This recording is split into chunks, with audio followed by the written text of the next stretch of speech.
الحمد لله وحده لا شريك له والصلاة والسلام على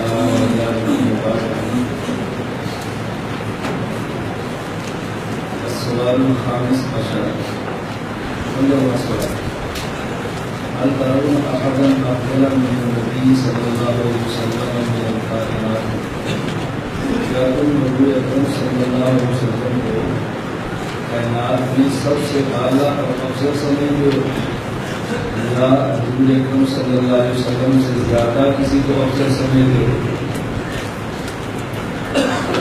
جواب: اعتقادنا و اعتقاد مشائخنا ان سیدنا و مولانا حبیبنا و شفیعنا محمدا رسول اللہ صلی اللہ علیہ وسلم افضل الخلائق کافتا وخیرهم عند اللہ لا یساویہ احد بل ولا یدانیہ صلی اللہ علیہ وسلم فی القرب من اللہ تعالی۔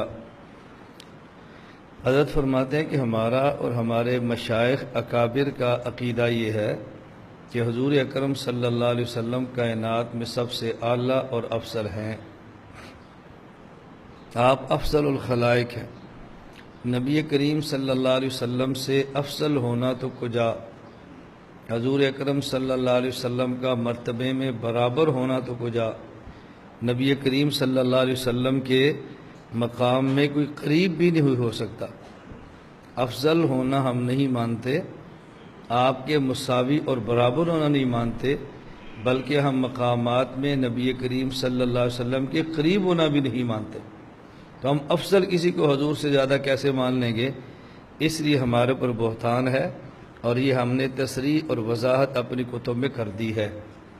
یہاں یہ بات سمجھ لیں کہ نبی کریم صلی اللہ علیہ وسلم کو ہم افضل الکائنات مانتے ہیں تو اس کی وجہ کیا ہے؟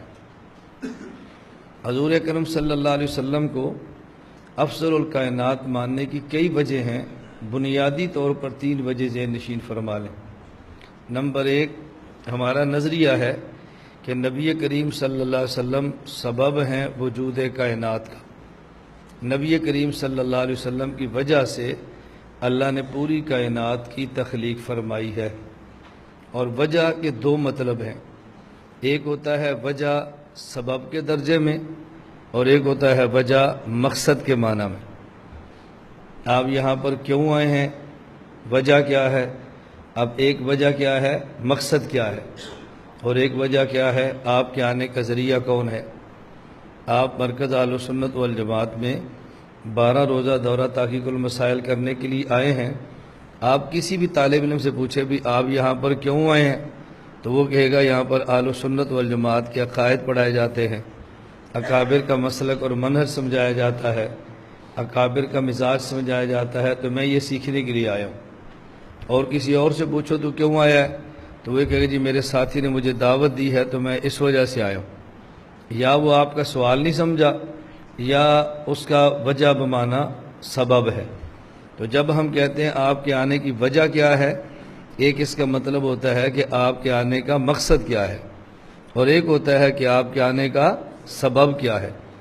کائنات کے پیدا ہونے کا مقصد کیا ہے، ہم یہ نہیں کہہ رہے، کائنات کے پیدا ہونے کا سبب کیا ہے، ہم یہ کہہ رہے ہیں۔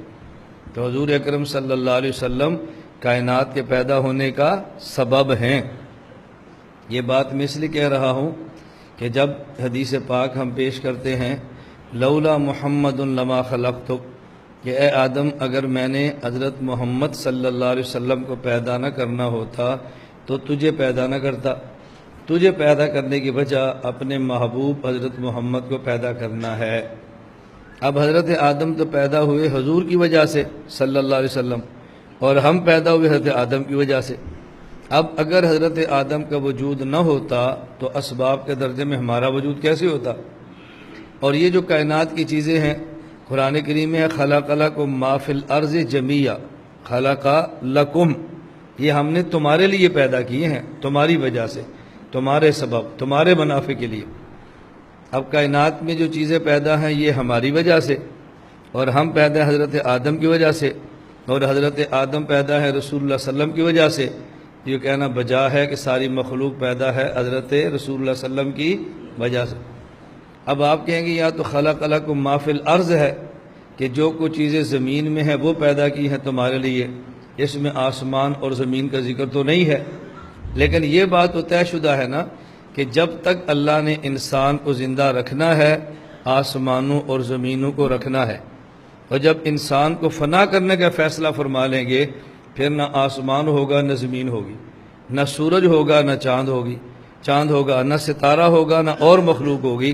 تو یہ جو پوری دنیا میں کائنات میں چیزیں ہیں یہ کب تک ہے؟ جب تک انسان کو رکھنا ہے، اور جب انسان کو فنا کرنے کا فیصلہ فرما لیں گے کہ قیامت برپا کرنی ہے، اب اذا الشمس کورت واذا النجوم انکدرت واذا الجبال سیرت، یہ ساری چیزیں ختم ہو جائے گی نا، کیوں؟ اب انسان کو جو نہیں رکھنا۔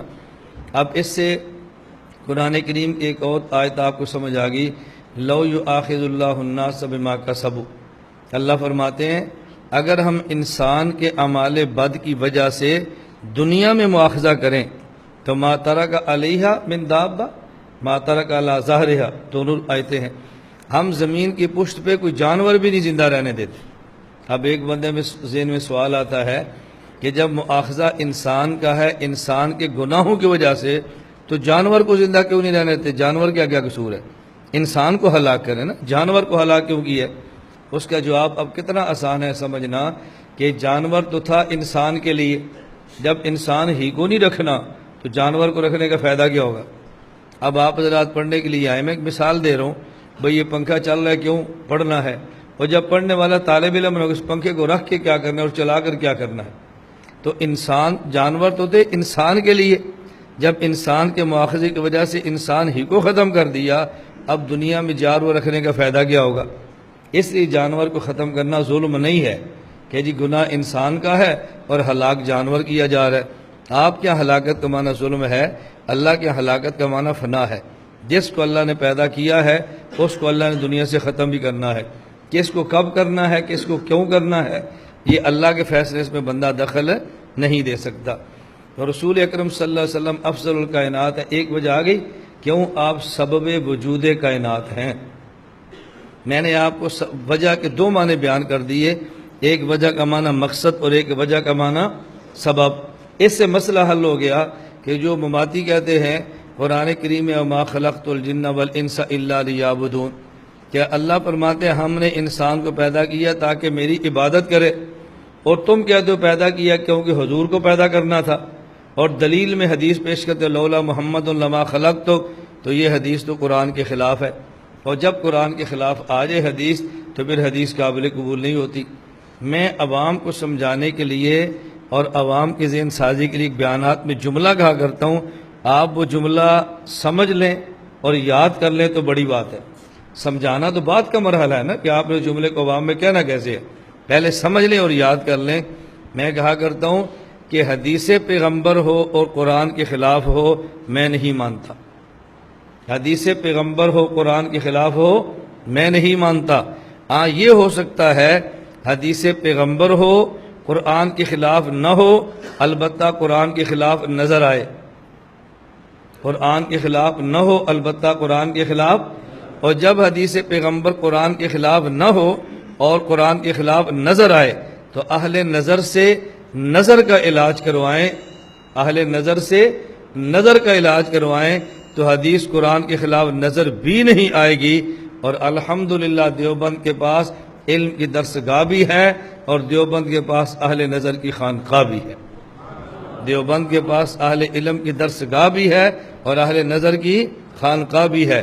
ہم اہل نظر خود تو نہیں ہیں لیکن اہل نظر یہاں آتے رہتے ہیں، اس لیے میں بحمدللہ تحدیث پہ نعمت کے طور پہ کہتا ہوں یہ مرکز اہل سنت والجماعت اہل علم کی درسگاہ بھی ہے اور اہل نظر کی خانقاہ بھی ہے، یہ دونوں چیزیں یہاں پر جمع ہیں۔ اور میں بارہ کہ تو شاید رسول اکرم صلی اللہ علیہ وسلم کے افضل الکائنات ہونے کی وجہ اب سمجھ آ گئی۔ جو مماثلت اعتراض کیا حدیث قرآن کے خلاف ہے، اب آپ سمجھ لیں حدیث قرآن کے خلاف ہے، کیوں؟ وما خلقت الجن والانس الا لیعبدون میں اللہ نے مقصد تخلیق بیان فرمایا ہے۔ انسان کی تخلیق کا مقصد کیا ہے؟ عبادت خدا۔ لولا محمد لما خلقتک، اس حدیث میں مقصد ہی بیان فرمایا، تخلیق انسانیت کا سبب بیان فرمایا ہے۔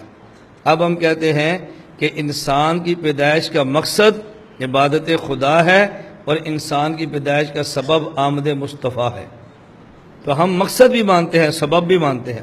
اب بتاؤ، علم اتنا ہے کہ مقصد اور سبب میں فرق نہیں کر سکتے۔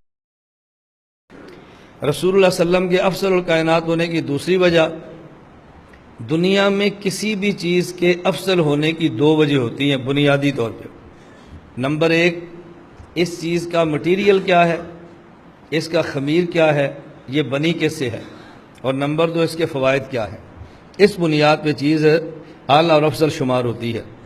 آپ دنیا میں دیکھ لیں، آپ ایک گھڑی بازار سے جا کر لیں کہ جی گھڑی کتنے کی ہے، کہیں گے یہ تو 1000 کی ہے۔ یہ گھڑی کتنے کی ہے، یہ 10,000 کی ہے۔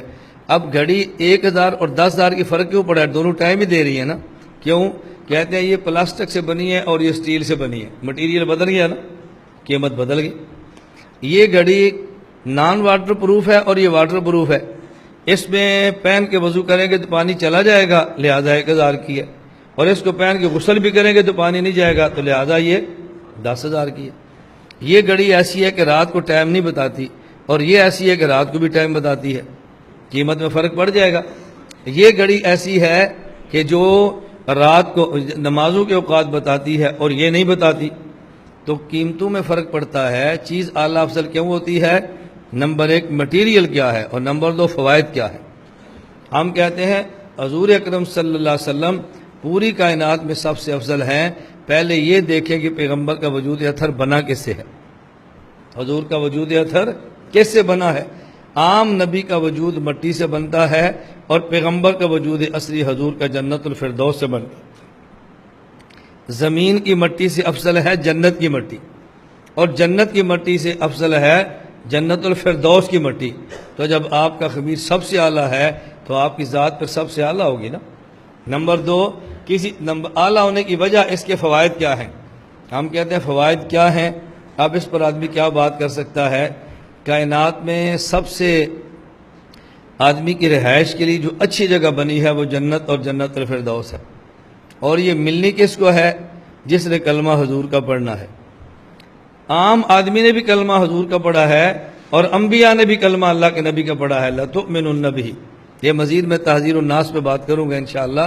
عام انسانوں نے بھی اور انبیاء نے بھی کلمہ رسول اللہ صلی اللہ علیہ وسلم کا پڑھا ہے۔ اس کا معنی یہ ہے کہ آدمی کو سب سے اچھی رہائش، سب سے سہولت والی زندگی جو ملے گی وہ حضور کی وجہ سے ملے گی۔ تو آپ اندازہ کریں نا نبی کے آنے کا فائدہ کیا ہے۔ آپ اے سی لگا لیں، کمرہ ٹھنڈا، تھوڑی دیر بعد پھر گرم۔ آپ کوئی پھل کھا لیں، کھایا پیٹ خراب۔ اور جنت کی جو نعمتیں ہیں، میں آپ کو تفصیل میں نہیں جا رہا، صرف اشارہ کروں، ایک نعمت بتا رہا ہوں، باقی ساری نعمتیں تو بات کی، ایک نعمت دیکھ لیں۔ دنیا میں رہنے کے اعتبار سے تو جنت جسم کی راحت کے لیے سب سے اچھی جگہ ہے دنیا میں، اور دنیا میں سب سے اچھی چیز انسان کی روحانیت کے لیے وہ اللہ کا دیدار ہے۔ روحانیت میں سے بڑی نعمت کوئی نہیں کہ اللہ کا دیدار مل جائے۔ تو اللہ کا دیدار کب ہوگا؟ جب حضور پر ایمان لائیں گے، یا ایمان لائے بغیر ہو جائے گا؟ ایمان لائیں گے تو ہوگا۔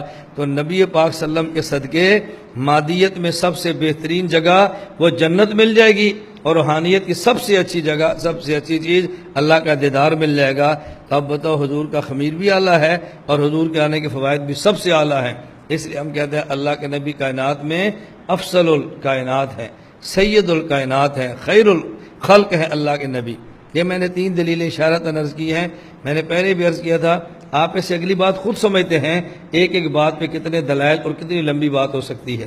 میں اشارے کر کے ذہن سازی کر دیتا ہوں کہ آپ کا ایک طرف ذہن چل جائے، آپ کا رخ بن جائے، اور رخ سے دلائل آپ خود